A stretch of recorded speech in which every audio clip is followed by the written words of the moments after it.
ಬೆನ್ನ ಮೇಲಿರೋ ಒಂದು ಉಬ್ಬಿನ ಥರ ಒಂದು ಉಬ್ಬು ಇತ್ತು. ಈ ಆನೆ ಒಬ್ಬ ಅರ್ಜುನ ಅನ್ನೋ ಒಬ್ಬ ಅನಾಥ ಒಬ್ಬ ಮನುಷ್ಯನ ಸಾಯಿಸಾಕಿತ್ತು. ಸಾಯಿಸೋದು ಅಂದರೆ ಹೇಗೆ ಅಂದರೆ ಈ ರೋಡಿಂದ ಪಕ್ಕದಿಂದ ಹೊತ್ಕೊಂಡು ಹೋಗಿ ಸೊಂಡ್ಲಲ್ಲಿ ಕಾಡು ಸೈಡಿಗೆ ತಗೊಂಡೋಗಿ ತುಣುಗೆ ಬಿಸಾಕಿತ್ತು. ಮತ್ತು ಇನ್ನೊಂದು ಅಂದರೆ ಈ ಆನೆದು ಗೀಳಿಡೋದು, ಬರೋದು ಯಾರು ಎದುರಿ ಸಿಕ್ಕಿದ್ರೆ ಗೀಳಿಡೋದು ಇಲ್ಲ ಅಟ್ಯಾಕ್ ಮಾಡೋಕ್ಕೆ ಬರೋದು. ಗೀಳಿಡೋದು ಒಂದು ಆನೆಗಳದ್ದು ಒಂದು ಅಸ್ತ್ರನೇ. ಆನೆಗಳು ಗೀಳಿಟ್ಟಾಗ ಒಂದು ರೀತಿ ವೈಬ್ರೇಷನ್ ಆಗುತ್ತೆ. ಆ ಗೀಳಿಟ್ಟಾಗ ಕಾಳೆ ಥರ ಸೌಂಡು, ಆನೆಗಳು ಸುಮಾರು ಧ್ವನಿ ಹೊರಡಿಸ್ತವೆ. ಗೀಳಿಟ್ಟಾಗ ಆ ಎದುರಾಳಿ ಒಂದು ಸ್ವಲ್ಪ ತಲ್ಲಣಗೊಳ್ತಾನೆ. ಅದು ಆನೆ ಹುಲಿ ಆಗಿರ್ಬೋದು, ಮನುಷ್ಯರಾಗಿರ್ಬೋದು. ಆ ರೀತಿ ಗೀಳಿಟ್ಟು ಅಟ್ಯಾಕ್ ಮಾಡ್ತಿತ್ತು. ಆಮೇಲೆ ಏನಾಯಿತು, ಆ ಅರ್ಜುನ ನನ್ನ ಸಾಯಿಸಿದ ಮೇಲೆ ಅವನೊಬ್ಬ ಒಂದು ಚಿಕ್ಕಮಗಳೂರು ಬಸ್ ಸ್ಟ್ಯಾಂಡಲ್ಲಿ ಭಿಕ್ಷೆ ಬೇಡ್ಕೊಂಡಿದ್ದನ್ನು ಒಂದು ಅಲ್ಲಿ ಒಬ್ಬರು ಕಾಫಿ ಪ್ಲ್ಯಾಂಟ್ರ್ ಲೇಡಿ ಒಬ್ಬರು ಅವನ್ನ ಮನೆಗೆ ಕರ್ಕೊಂಬಂದು ಅವನಿಗೆ ಸ್ನಾನ ಎಲ್ಲ ಮಾಡಿಸಿ ಅವನಿಗೆ ಬಟ್ಟೆ ಕೊಟ್ಟು ಅವನ ಮಗನ ಥರ ಸಾಕಿದ್ರು. ಅವನು ಸಾಯಂಕಾಲ ಮಳೆ ಬರತ್ತಿಗೆ ನಮ್ಮ ಮಲೆನಾಡಲ್ಲಿ ತಲೆಗೆ ಪ್ಲಾಸ್ಟಿಕ್ಕು ಕವರ್ಗಳನ್ನ ಹಾಕ್ಯಂತಾರೆ ದೊಡ್ಡದು. ಆ ಸೌಂಡಲ್ಲಿ ಅವನಿಗೆ ಏನು ಕೇಳಿಸಿಲ್ಲ. ಅವನ ಪಾಡಿಗೆ ಹೋಗ್ತಾ ಇರ್ಬೇಕಾದ್ರೆ ಇದು ರೋಡ್ ಸೈಡ್ ಇಟ್ಕೊಂಡು ಬಂದು ಇವನ್ನ ಎತ್ಕೊಂಡು ಹೋಗಿ ಸಾಯಿಸಿ ಬಿಸಾಕಿ ಹೋಗಿತ್ತು. ಆಮೇಲೆ ಒಂದು 2-3 ಸತಿ ಅಟ್ಯಾಕ್ ಮಾಡ್ತು, ನಮ್ಮ ಮೇಲೆ ಅಟ್ಯಾಕ್ ಮಾಡ್ತು. ಆವತ್ತು ಸ್ವಲ್ಪ ಹೆಚ್ಚು ಕಡಿಮೆ ಆಗಿದ್ದರೆ ವಸಂತ, ವೆಂಕಟೇಶಣ್ಣ, ನಾನು ಸಿಕ್ಕಾಕೆ ಬಿಡ್ತಿದ್ದು. ವಸಂತೇನೋ ಮರ ಇತ್ತ, ವೆಂಕಟೇಶಣ್ಣ ನಾವು ಕೆಳಗೆ ಬಾಕಿಯಾಗಿದ್ದು. ಅವತ್ತೇನೋ ಅಟ್ಯಾಕ್ ಮಾಡಲಿಲ್ಲ. ಅಲ್ಲಿ ಮಧ್ಯೆ ಅಲ್ಲೊಂದು ಕಾಡೊಳಗೊಂದು ಟ್ರೆಂಚ್ ಇತ್ತು, ಹಾಗಾಗಿ ಆಗಲಿಲ್ಲ. ಆಮೇಲೆ ಆಯಿತು, ಎಲ್ಲ ಹಿಡಿದು ಕಟ್ಟಿ.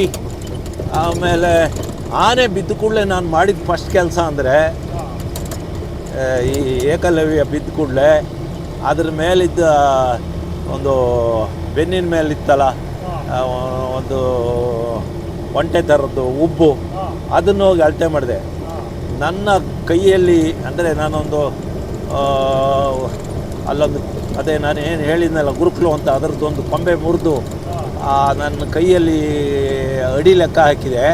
ಅಡಿ ಲೆಕ್ಕ ಹಾಕಿ ಆ ಕೋಲಲ್ಲಿ ಅಳತೆ ಮಾಡಿದಾಗ 3 ಅಡಿ ಉದ್ದ, ಸುಮಾರು 1 ಅಡಿ ದಪ್ಪ ಆ ಉಬ್ಬು ಇತ್ತು. ಈಗ ಉಬ್ಬು ಒಂದು ಸ್ವಲ್ಪ ಕಡಿಮೆ ಆಗಿದೆ, ಆದರೆ ಇದೆ. ಆದರೆ ಆನೆ ಕೆಂಪುಗಿತ್ತು. ಆದರೆ ಈಗ ನನಗೆ ಕಪ್ಪು ಇರಲಿಲ್ಲ. ಬಹುಶಃ ಅದರದ್ದು ವಾತಾವರಣ ಚೇಂಜ್ ಆಗಿದ್ದಕ್ಕೂ ಇನ್ನೇನೋ ಬೇರೆ ಕಾರಣ ಇರ್ಬೋದು. ಆನೆ ಕೆಂಪಿತ್ತು. ಆದರೆ ಅಲ್ಲಿ ಮತ್ತೊಂದು ವಿಶೇಷ ನಾನು ನೋಡಿದೆ. ನಾನು ಇದುವರೆಗೂ ಇಂಡಿಯಾದ ಆನೆಗಳಲ್ಲಿ ಕಂಡು ಕೇಳಿ ನೋಡಿ ಇರಲಿಲ್ಲ. ಅಂಥದ್ದೊಂದು ಒಂದು ಲಕ್ಷಣ ಇತ್ತು ಈ ಆನೆಗೆ. ಸಾಮಾನ್ಯಕ್ಕೆ ಭಾರತದ ಆನೆಗಳು ಏಷ್ಯಾದ ಆನೆಗಳಿಗೆ 18 ವರ್ಷ ಆದಮೇಲೆ ಕಿವಿ ಮುಂದಕ್ಕೆ ಬಾಗ್ತಾ ಬರ್ತದೆ. ಕಿವಿ ಅಂದರೆ ಕಿವಿಯ ಮೇಲ್ಭಾಗ.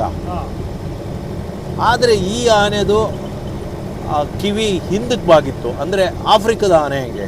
ಇದು ಆಫ್ರಿಕದ ಆನೆಗಳಲ್ಲಿ ಮಾತ್ರ ಕಿವಿಗಳು ಹಿಂದಕ್ಕೆ ಬಾಗೋದು, ಒಂಥರ ಹಿಂಭಾಗಕ್ಕೆ. ಸಾಮಾನ್ಯ ಜನಕ್ಕೆ ಗೊತ್ತಾಗೋದೇ ಇಲ್ಲ. ಯಾಕೆಂದರೆ ಆನೆಗಳ ಬಗ್ಗೆ ಪ್ರತಿಯೊಂದು ಆನೆದು ದೇಹದ ರಚನೆ ಪ್ರತಿಯೊಂದು ವಿಚಿತ್ರನೇ. ಅದು ಬೇರೆ ಪ್ರಾಣಿಗಳ ಹಂಗಲ್ಲ. ಪ್ರತಿಯೊಂದು ಅಂಗಾಂಗನೂ ಅದರ ಇನ್ನೊಂದು ದಿವಸ ನಾನು ಹೇಳ್ತೀನಿ. ಪ್ರತಿ ಅಂಗಾಂಗದ ಬಗ್ಗೆನೂ ನನಗೆ ಇದು ಸಾರ್ವಜನಿಕರು ತಿಳ್ಕೊಬೇಕಿದ್ನ. ಆಮೇಲೆ ಹಿಂದಕ್ಕೆ ಬಾಗಿತ್ತು. ನಾನು ಪಕ್ಕದಲ್ಲಿ ಹೇಳಿದೆ, ಇದು ಭಾರೀ ಒಳ್ಳೆ ಗಜಲಕ್ಷಣಗಳು ಉಳ್ಳ ಆನೆ. ಹಿಂದೆ ಒಂದಾನೊಂದು ಕಾಲದಲ್ಲಿ, ರಾಜರ ಕಾಲದಲ್ಲಿ, ಈಗ ಹೇಗೆ ನಾವು ದನಗಳಿಗೆ ಸುಳಿ ಅಂತ ಅದು ಇದು ಅಂತ ಎಲ್ಲ ನೋಡಿ ಕೊಳ್ತಾರೆ ಸಂತೆಗಳಲ್ಲೆಲ್ಲ ನಮ್ಮ ರೈತರೆಲ್ಲ. ಈಗ ನಮ್ಮ ಹಳ್ಳಿಕಾರ ದನಗಳ ಒಂದು ಕೊಳ್ಳಕ್ಕೆ ಹೋದಾಗ ಅದಕ್ಕೆ ಯಾವ ಸುಳಿ ಇದೆ, ಆ ಸುಳಿ, ಈ ಸುಳಿ, ಕತ್ರ ಸುಳಿ, ಏನೇನೋ ಸುಳಿಗಳಿದ್ದಾವೆ, ಅದನ್ನೆಲ್ಲ ನೋಡ್ತಾರೆ. ಅದೇ ರೀತಿ ಇಂಡಿಯಾದಲ್ಲೂ ನೋಡ್ತಿದ್ರು. ಆ ವಿದ್ಯೆ ಇಂಡಿಯಾದಲ್ಲಿ ಮಾತ್ರ ಇತ್ತು, ಬೇರೆ ಇರಲಿಲ್ಲ. ಕ್ರಮೇಣ ಬ್ರಿಟಿಷರು ಬಂದ ಮೇಲೆ ಅದರದ್ದು ಅದೆಲ್ಲ ಹೋಯಿತು. ಅಂಥವು ಎಷ್ಟೋ ನಮ್ಮ ನಮ್ಮ ದೇಶದಲ್ಲಿದ್ದ ವಿದ್ಯೆಗಳೆಲ್ಲ ಬ್ರಿಟಿಷರು ಬಂದ ಮೇಲೆ ಎಲ್ಲ ಅವೆಲ್ಲ ಮೂಲಿಗಾದು. ಅದಿರಲಿ, ನಾನು ಅದು ನೋಡಿದ ಕೂಡಲೇ ನಾನು ಹೇಳಿದೆ, ಇದಕ್ಕೇನೋ ಒಂದು ಲಕ್ಷಣ ಇದೆ. ಇದ್ರ ಕಿವಿ ಹಿಂದಕ್ಕೆ ಬಾಗಿದೆ, ಇದ್ರ ಬಾಲ ಉದ್ದೆ ಇದೆ. ಅಷ್ಟೇ ಅಲ್ಲ, ಇದ್ರ ಕಲರೇ ಚೇಂಜ್. ಇದು ನಮ್ಮ ಆನೆಗಳೆಲ್ಲ ಕಪ್ಪಿದ್ರೆ ಇದು ಒಂಥರ ರೆಡ್ ಮಿಕ್ಸ್ ಇದೆ. ಇದಕ್ಕೆ ಒಳ್ಳೆ ಮುಂದೆ ಭವಿಷ್ಯ ಇದೆ ಅಂತ ಹೇಳಿದೆ ನಾನು. ಅವತ್ತೇ ಹೇಳಿದ್ದೆ ನಾನು ಈಗ ಹೇಳೋದಲ್ಲ, ಅವತ್ತೇ ಹೇಳಿದ್ದೆ. ಆಮೇಲೆ ಈ ಆನೆ ತಗೊಂಡೋದ್ರು. ಒಬ್ಬ ಒಳ್ಳೆ ನುರಿತ ಒಳ್ಳೆ ಒಬ್ಬ ಟ್ರೈನಿಂಗ್ ಕೊಟ್ಟ ಅದಕ್ಕೆ. ಆ ಟ್ರೈನಿಂಗ್ ಕೊಟ್ಟ ಮೇಲೆ ಆನೆ ಒಂದೇ ವರ್ಷದಲ್ಲಿ, ಒಂದು ವರ್ಷದಲ್ಲೇ ದಸರಾಕ್ಕೆ ಹೋಯ್ತು. ಈಗ ಏಕಲವ್ಯ ಮನೆ ಮಾತಾಗೇನೆ. ಏಕಲವ್ಯ ಭಾರಿ ಧೈರ್ಯವಂತ. ಈಗ ಅದಕ್ಕೆ ಮದ ಬಂದಿದೆ. ಈಗ ಮೊನ್ನೆ ಸರಗೂರು ಇದಕ್ಕೆ ಹೋಗಿತ್ತು ಅಂತ ಕಾಣ್ತದೆ. ಈಗ ಇಲ್ಲಿಗೆ ಬಂದಿಲ್ಲ. ಈಗ ಏನು ಈ ಬಾಳೆಹೊನ್ನೂರು ಈ ಭಾಗಕ್ಕೆ ಬಂದಿಲ್ಲ. ಅವತ್ತು ಏಕಲವ್ಯ ಒಂದು ಸ್ವಲ್ಪದರಲ್ಲಿ ತಪ್ಪಿಸ್ಕೊಂಡಿದ್ರೆ ಇವತ್ತು ಕಾಡಲ್ಲೇ ಇರ್ತಿದ್ದ. ಈಗ ಏನಿದೆ, ಈಗ ನಾವು ಕಡವಂತಿ ಈ ಭಾಗ, ಈ ಬಾಳೆಹೊನ್ನೂರು ಅದೆಲ್ಲ ಏಕಲವ್ಯನ ಏರಿಯಾ. ಅದು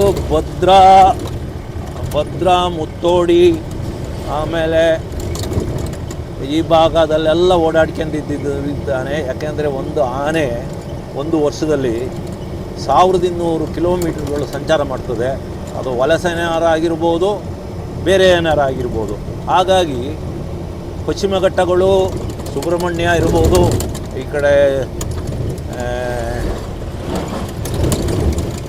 ಕುದುರೆಮುಖ ಇರ್ಬೋದು, ಇನ್ನು ಆ ಸೈಡು ನಮ್ಮ ಸುಳ್ಯ, ಆಮೇಲೆ ಆ ಆನೆಕಾಡು ಇರ್ಬೋದು.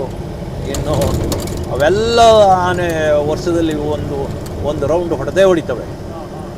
ಆನೆಗಳು ಒಂದೇ ಭಾಗದಲ್ಲಿ, ನಮ್ಮ ದನಗಳ ಥರ ಒಂದೇ ಭಾಗದಲ್ಲಿ ಅಲ್ಲೇ ಏನೋ ಸಿಕ್ಕಿದ್ದು ತಿನ್ಕೊಂಡು ಆಗಿರೋ ಅಂಥ ಅದು ಜೀವಿನೇ ಅಲ್ಲ. ಆನೆ ಒಂದು ಅದ್ಭುತ ಪ್ರಾಣಿ. ಆನೆ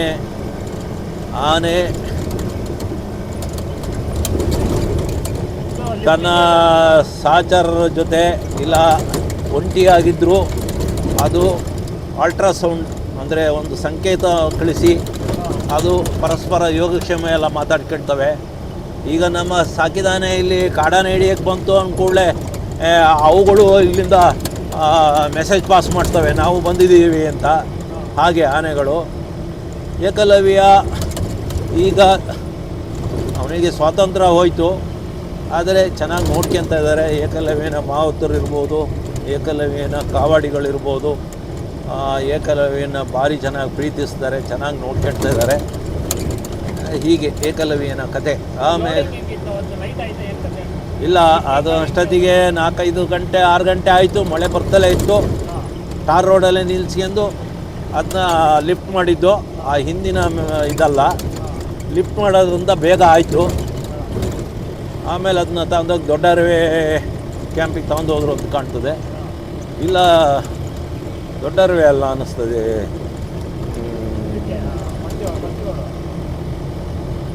ಮತ್ತಿಗೋಡಲ್ಲ, ದುಬಾರೆ ಅಂತ ಕಾಣ್ತದೆ. ಮತ್ತಿಗೋಡು ಇರಬೇಕು, ಅಲ್ಲಿ ಟ್ರೈನಿಂಗ್ ಕೊಡ್ತಾರೆ. ಆಮೇಲೆ ಹೌದು, ಮತ್ತಿಗೋಡಿಂದ ತಗೊಂಡೋಗಿ ದೊಡ್ಡ ಅರಿವೆಗೆ ಹಾಕ್ತಾರೆ. ಈಗ ದೊಡ್ಡ ಅರಿವೆಯಲ್ಲಿ ಉಂಟು.